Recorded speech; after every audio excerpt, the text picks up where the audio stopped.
栗子是冬日零食的主角。那栗子呢，很多人喜欢吃，而且也被很多美食家奉为是大自然赐予我们的佳果珍馐。当它入菜时，又会带来怎样的味觉享受呢？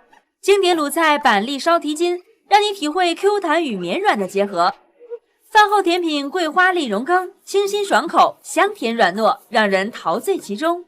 令人烦恼的栗子内皮怎样去除？你看，轻松好多，非常轻松，是不是很棒？南北方的栗子各适合怎样烹调？大厨有窍门。怎样吃栗子才健康？秋冬季节吃栗子又有哪些好处？营养专家告诉您。更多精彩尽在健康新时代。走进健康新时代，快乐生活吃出来。您现在正在收看的就是每天给你很多养生知识以及很多美味的健康新时代。我是大嘴。说到栗子呢，平时的时候我们在大街小巷都会看到糖炒栗子。那栗子呢，很多人喜欢吃，而且也被很多美食家奉为是大自然赐予我们的佳果珍馐。而且栗子呢，虽然说它吃起来很软糯，但是吃完它之后啊，却能让我们的筋骨变得强壮起来。那今天我们用栗子来做菜，给您请来的大厨是我们大家非常熟悉的叶大厨，欢迎叶厨。栗子大家都说有营养，刚才我也说了，它能够强身健骨。那么究竟栗子里面还有什么多少秘密呢？解答这些问题的是我们大家非常熟悉的主治医师、医学硕士王静老师，欢迎王静老师。大家好。栗子啊，是我们今天挑选的这种大个头的栗子，对，是不是？对。我想问一下大厨，你看、这栗子呢，我观察一般南方的栗子比较大。北方的像什么千禧栗子呀，它都比较小。对对。哎，这个吃法上，或者说它这个平时的时候，我们烹饪上有没有什么区别呢？那么小那种就是千禧栗子，千禧的啊，对，河北千禧县的栗子，对，它个头比较小一些，口感比较脆一些，然后这个大的呢就稍微粉一些。你看，其实这个大栗子一般我们吃起来的时候呢，有点像我们平时吃的这种土豆啊、地瓜那种面面的。对。那这个我们适合什么呢？适合这个我们就适合做菜。做的时候，平时的时候我们用来包栗子烧鸡啊，菜啊，对，汤菜啊都可以，羹类都可以，都没问题，都可以。那种千禧的小栗子，我们适合大街小巷那种糖炒栗子。糖炒的，对，算是一种零食，一种坚果。对，是不是？对。那我想问一下我们的大厨，今天第一道菜，咱是用栗子做什么？对，我们今天给大家带来一道传统菜板栗烧蹄筋。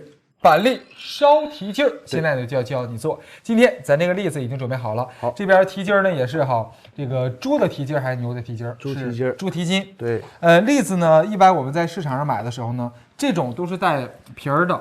我们处理它的时候，王静老师遇没遇到一些问题？我觉得这层内皮好像很难把它剥掉。哎，我就是觉得这个特别痛苦哈，就是每次剥它的时候呢都剥不下去。但我想问一下大厨，咱们想让它剥得容易一些，有没有什么招呢？你看这样撕它，永远撕不下来。你看，很简单，我们放到水里煮一下，可以了。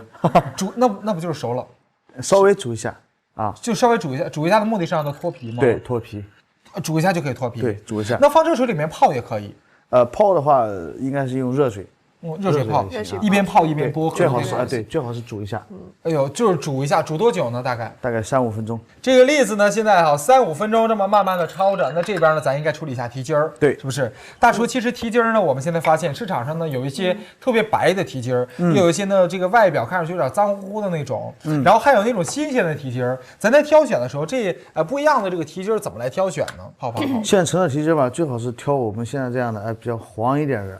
带黄颜色的，对，带一点黄颜色的，我觉得是比较好的。那干蹄筋儿，特别白的，如果就特别白的话，反而我觉得不好。就是有一些，就怕一些，比如说漂白的工艺，对，工业上的对一些不法商人为了追求这个利益，不顾这个食品安全，放一些什么，比如说放一些工业碱啊，这样发，它会发的更多，让它吸收更多的水分，使这个比较重。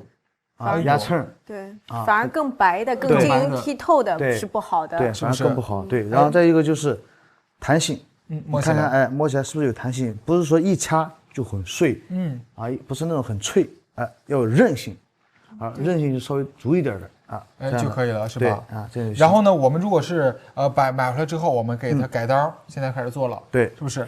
好，咱这边给这个蹄筋儿改一下刀。今天呢，和蹄筋儿一起来配的是好吃的栗子。对，你看老师，我们刚才也说了，这个栗子呢，一般我们挑选的时候呢，会发现北方的栗子、千禧的栗子都是做糖炒，它小；对，南方的栗子呢，都是比较大。对。那一般的话，这2种南方和北方的栗子，它的营养上有区别吗？营养价值来讲，基本上是一样的。它有一个补肾的效果，也就是从唐代的孙思邈开始，也提倡这个生吃板栗，对那种肾虚的或者是腰酸腿软的，他主张呢一天早晚各吃2个生板栗，对有很强的一种补益作用。那一般的话，这个板栗它有什么样的营养呢？板栗的营养价值很丰富了。我们说这个板栗啊，我们称它为是叫千果之王。千果之王，它含有不饱和脂肪酸、蛋白质，还有各种的矿物质。那对预防像心脑血管的病、高血压啊、高血脂啊，还有这种动脉硬化都有非常好的心脑血管有非常好的一个保健作用。那第二呢，这个板栗还有一种物质叫做核黄素，那对小儿反复的口舌生疮，还有那种成人的口腔溃疡，也有非常好的一个治疗。还有呢，你像这个板栗当中啊，还含有我们都知道淀粉、碳水化合物含量非常的高，所以呢，它有一个健脾益气，有一个很强的一个补中益气、补脾胃的一个作用。对脾和胃还好。对。而且呢，板栗它的维生素 C 的含量也是非常高，所以呢，对维持像我们的骨骼啊、肌肉还有血管的这种功能呢，也有非常好的一种保健作用。所以对老年人经常吃点板栗是一种延年益寿的佳品。哇，真的是不错啊！你看这个板栗呢，算是平时的时候我们常接触的一种坚果。那今天把它呢轻轻焯完水之后呢，然后我们就还得正式的来烹菜，对，是不是？咱这个板栗一般我们在家里吃过栗子鸡，就是把这个栗子。然后和这个鸡一起来烹调，这是一道经典搭配。而这个板栗和蹄筋也算是一道就是比较传统的这种，对，是不是？对，因为我们都说那个蹄筋味道赛海参，就是说这个蹄筋啊，不光是味道上鲜美，而且呢，它的营养价值也很丰富。那首先我们知道，这个蹄筋实际上就是附在牛蹄骨或者是猪蹄骨上的一个韧带，一个大的韧带。对，中医上讲是以形补形。那由此可知呢，你像腰膝酸软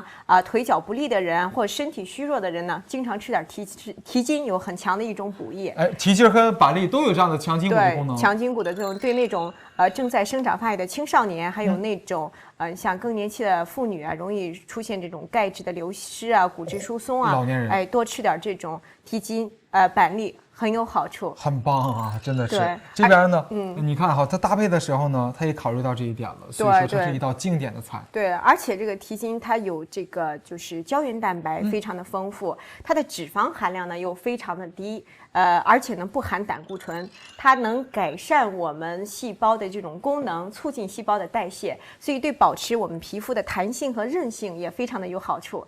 如果想养颜、想美容、想留住青春，也是多吃点牛蹄筋或者是猪蹄筋的。没错，让你腿脚灵便，然后让你这个皮肤好。但是我觉得哈，大厨你刚才这个招真不错。我在家里很苦恼这个怎么剥。你看这个呢，它刚才煮了3分钟左右，你看这样一剥起来的时候，它真的是特别的容易，而且一剥起来的时候呢，它是一条一条的。对，就是说它你看轻松好多，非常轻松，是不是很棒？这边啊，我们的板栗呢，已经经过我和大厨共同的配合，已经剥好了。对，很容易，是不是？现在是的。好嘞，接下来我们处理一下它。说一下油菜。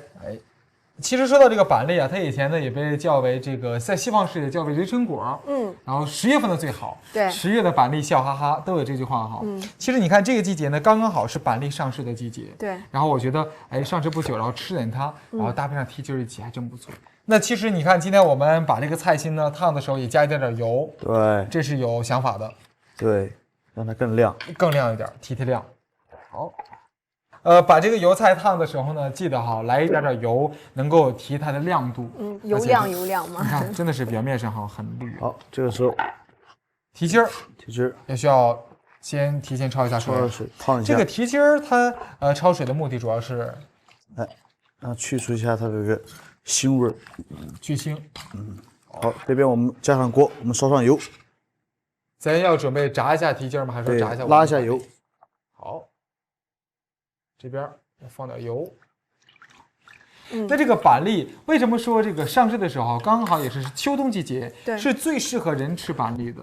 那这句话说起来有什么道理呢？因为这个秋冬季节呢，天气逐渐的变冷，那大家的户外活动呢就会减少一些，那日照的光线呢就会大大的减少，这时候呢，很多人就会引起一个缺钙的一种表现。那我们说补钙要补肾，因为肾是主骨生髓，板栗呢是肾之果，所以这个板栗有很好的一个补肾的作用，那就间接的可以起到一个补钙的一个效果。所以说呢，秋冬季节多吃点板栗有比较好的一个补钙的一个补肾的一个效果。今天给您做的是栗子和蹄筋一起来烧，希望你能喜欢。这边我们把锅中来点油，爆一个葱油。对，好，下入几根葱。这个咱要把这个蹄筋先炸一下。对，拉下油。其实我在想，它这个一般我们吃它的时候都喜欢吃那种敦厚的。我们炸它的时候会不会使这个会干，或者说会那样子？不会好吃吗？我们稍微拉下油。拉下油是对增香吗？还是对增香，这样口感会更好，更点香。蹄筋取出来，咱这个油大概在什么程度的时候把蹄筋下进去呢？5成油温就行。5成热，对，5成热大概是什么样的一个迹象？150度左右，150度，就是表面已经开始动起来了。对，准备好波涛汹涌的在里面动。对，好放进去，炸一下它。咱这个蹄筋轻轻的过一下油就可以了。对，就像滑油一样，轻轻的滑一下。好，给它控一控油。这边我们开始在锅中爆个香。对，刚才这个炸蹄的过程其实你在家里操作的时候呢，一定得小心。对，因为这个蹄筋它里面有胶质。对，然后因为刚才是过水了，它也会带一些水分，所以它遇油也会烹煎的比较高一些。对，好，锅中爆一点香，然后我们就把蹄筋下进去，喷点料酒。料酒。这个步骤就要喷料酒。对，好，老抽，上着色，来回炒香一下它。对，这道菜还真是挺红烧的色彩。对，我估计一会儿把栗子放进去之后呢，有点像栗子没剥之前带壳的那个颜色。炒到什么程度的时候，我们要把这个栗子放进去呢？稍微让它上下色，上点色就放。对。好，栗子也不用太多。对，其实我觉得栗子它平时吃的时候呢，你一定得控制好量。对，因为一旦吃多了就容易胖。它淀粉含量太高了，是不是？而且吃多了以后也是栗子不容易消化的，所以说这个适当就可以了。一天呢，每人可以限制在5到10克之内。一天5到10克就可以。对，好，我们把栗子放进去，来一点汤，然后呢再来糖和盐，调点味儿。好，现在就 OK 了。对，就可以正式的烧了。你看我们平时吃这糖炒栗子的时候呢，一般它这个炒的时间也很久。我们这边烧的时候也是，因为栗子它本身不好入味儿，对，它这个芯在里面很不好渗透进去味道的。对，所以说我们在这边慢慢的烧着它，多长时间？大概5、6分钟。5、6分钟，然后咱再出锅。现在呢，就这样在锅中慢慢的烧一会儿。烧个5、6分钟之后，你看最后这个汁儿都已经渗透到栗子和蹄筋里面去了。两个食材都不好入味儿，我觉得这个之前的味道调得重一点，是不是？叶厨，对，叶厨陶醉在这个收汁的过程。我觉得每次收汁的时候，大厨都会很自己欣赏自己这个成果的感觉。对，大师的风格。最后我们来点葱油，提亮，给2下，出锅。好，我们的绿色的油菜放上去摆盘，出锅。这道菜呢很有鲁菜的感觉，对，算是一道鲁菜吗？这就是一道老鲁菜。老鲁菜，因为你看蹄筋鲁菜中有这个葱烧蹄筋，对，这道菜也算是一道经典的，赶快尝一尝喽！好吃的栗子，这个栗子吃起来的时候呢，外面一层呢是有点咸咸的，对，里面呢是甜的，而且这种对比呢会让你的口感更丰富。我觉得咬在嘴中的感觉挺过瘾的。对。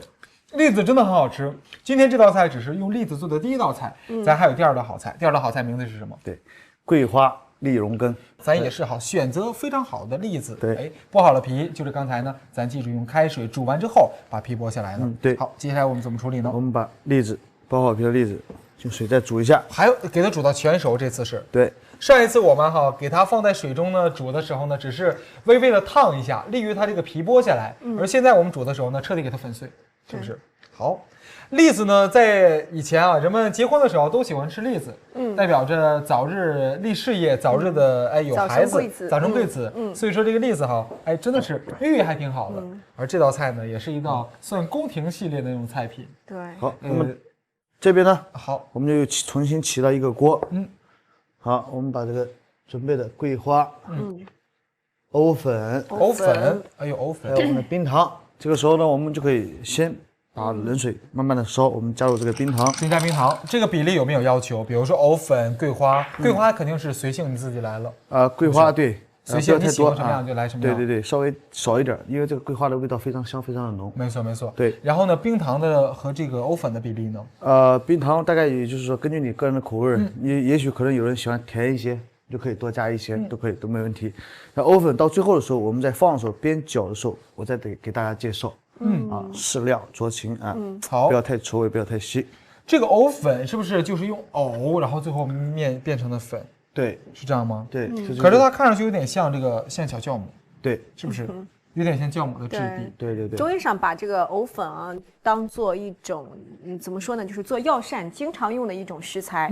因为这个藕粉的药用价值很高，它补益脾胃的作用很强。你像这个中医上认为这个藕粉就可以有补益五脏的作用。那它如果是生藕呢，它本身性质是一个凉性的，但是经过加工制成藕粉以后呢，它就有凉性变成温性。中医上就认为它有一种清热生阴。滋阴润胃，还有健脾益气，还有一个止血养血的一个功效。止血，然后养血。那你看这个藕粉，它是不是提炼也是从这个藕中？对，就是藕当中提炼出来的。那它的也有了藕的这些成分，你像蛋白质啊，碳水化合物，维生素，还有钙、磷、铁，还有各种的氨基酸，含量是非常丰富的，营养价值也是非常高的。那我想问一下大厨，你看这个藕粉，老师刚才说，一般我们作为这个羹品呢、汤品之类的药膳之类，总用它。对。那一般这个咱在家里吃的时候怎么吃呢？今天我给大家做的是一道甜汤，甜羹。那么平时我们可以在家里也很简单，我们用热水。直接冲藕粉，冲藕粉喝都是可以的，都没有问题。那平时我们冲它的时候，就可以把它当做这个一种特别的粥啊，或者对，尤其对脾胃虚弱的，还有胃溃疡的人，它有这种就是保护胃黏膜的一个作用。对，冲的时候其实你可以加入一些蜂蜜啊，或者是桂花，都可以，桂花糖，都可以兑在里面，这样味道会更香。很棒。那我们这边把这个冰糖全化开之后，就把这个藕粉放进去来调，是不是？藕粉我们要最后放，最后放，对，最后放。为什么藕粉是长时间加热它不行？因为它这个稍微一加热就熟了。烫一下就。你让热水冲着都可以把它直接冲湿喝掉的，所以说它不需要过多的去再加热了。没错，那我这边栗子大概煮多长时间才？栗子大概得煮10分钟。10分钟还挺久的。那行，那既然说到这个栗子，今天它搭配的呢是藕还有桂花。对，其实我知道哈，栗子呢和一个食材搭配特别好，栗子和鸡。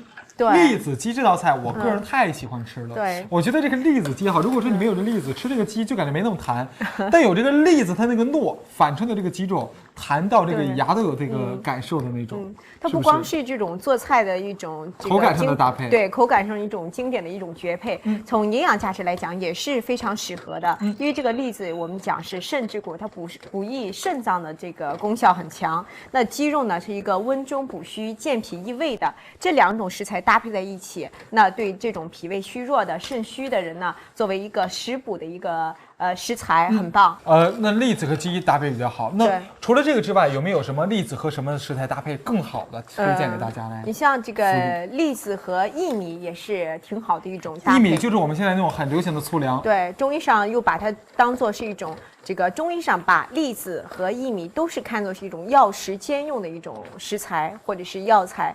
那薏米呢，和栗子一样，也是你除了有那个淀粉、碳水化合物，那还有丰富的蛋白质、维生素，还有矿物质，还有氨基酸。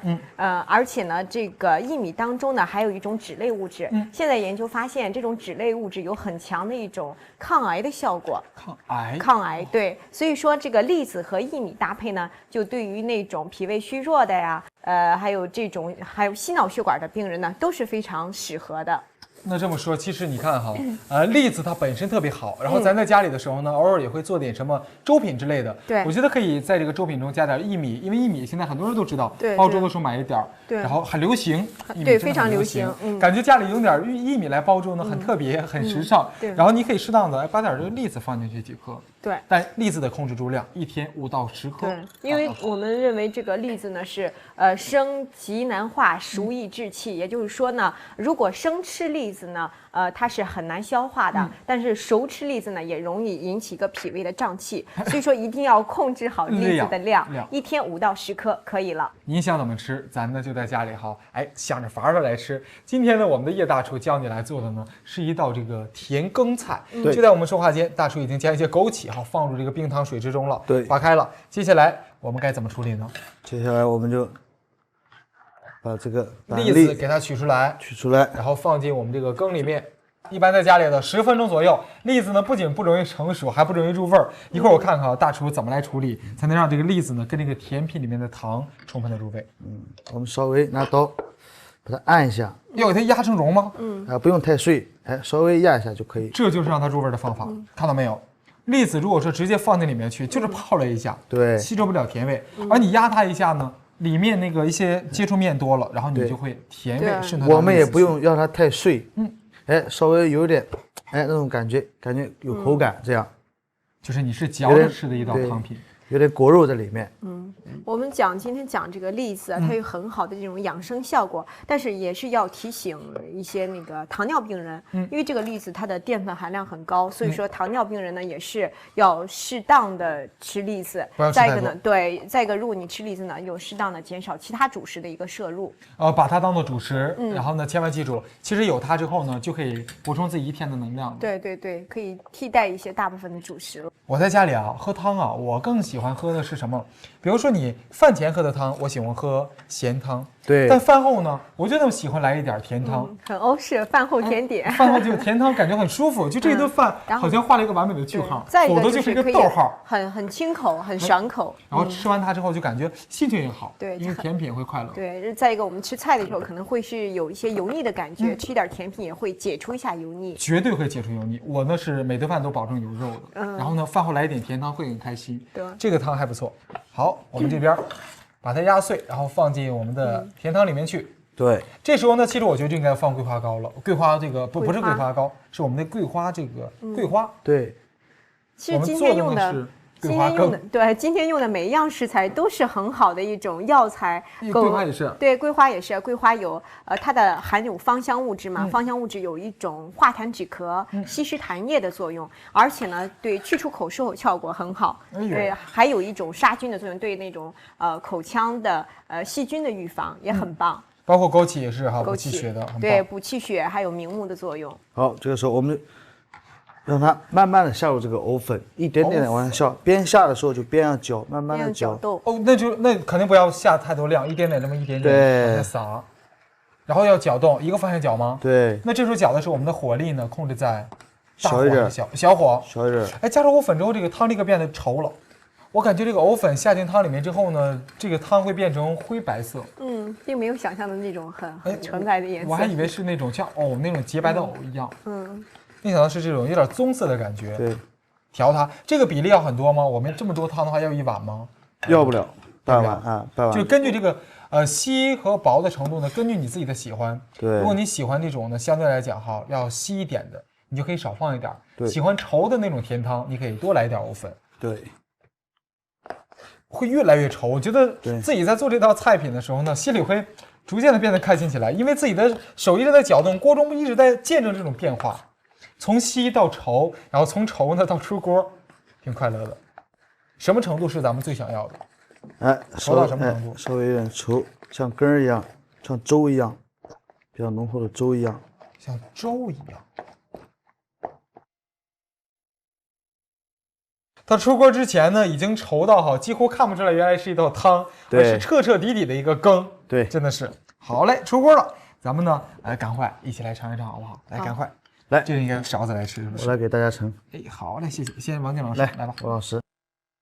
好。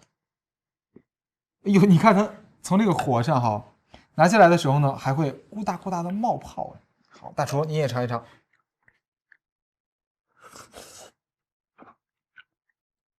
哇，栗子在里面这个颗粒感很强。我觉得这道菜哈，如果说没有这个桂花，失去味道了。对，就是完全靠这个桂花来提它本身这个香味。很香，桂花特殊的那种香气。我感觉这道菜啊，虽说栗子呢是强筋骨的，但我觉得整体的味型应该算是女士很喜欢的。你觉得呢？一般的甜品相对来说，女士可能更喜欢一些。没错，就是有点像这种炖品甜品的感觉。对，这道菜的难度呢，我觉得是在于这个藕粉的调制。对，是不是最后下藕粉的时候，其实我建议大家把火停掉，把火关掉，然后慢慢的下，慢慢的搅，这样，如果你火大的话，或者温度过高的话，它就会很迅速的凝固到一团，这样就会影响它的口感。要把火关掉。这个就利于自己来控制了，对，是不是？对。总之呢，这道菜哈真的是很滋补，而且吃起来说很舒服。关键是呢，栗子很有营养，咱怎么吃呢都很棒。